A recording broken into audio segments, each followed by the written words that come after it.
Hi, this is Yolanda Vanveen, and in this segment we're going to talk about how to transplant hydrangeas. Now, hydrangeas are one of my favorite shade plants. They're so beautiful. They make a nice bush with lots of color all summer long. But they're easy to transplant too. They're just basically a set of roots. So this is a small hydrangea, so it'll be really easy to transplant, and I'm not going to cut it back in any way because it's not really big.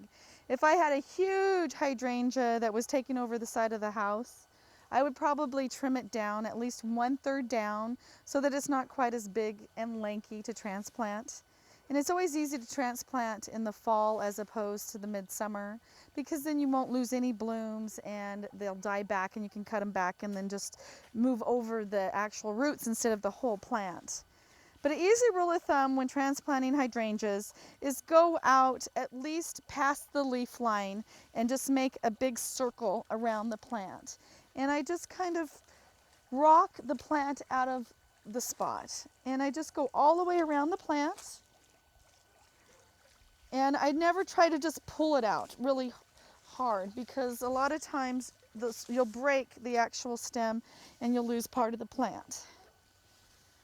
But saying that, my neighbor Larry actually brought me a hydrangea plant from his house when I lived in Portland, and he just tied the whole plant to the bumper of his car. It was a huge hydrangea, pulled it out of his yard, drove it over to my yard and asked me if I wanted it, and I kept it because it was a beautiful hydrangea and it survived wonderfully.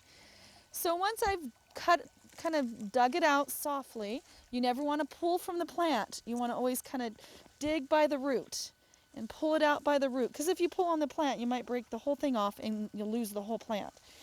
So once I've dug it out too, it always helps to shake off a lot of the dirt so you don't have to move all the dirt to another area, and it's not as heavy. So this is a small plant, but you can see how much root it already has.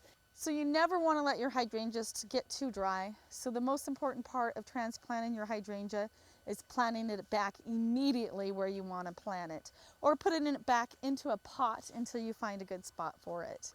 Never leave it too dry.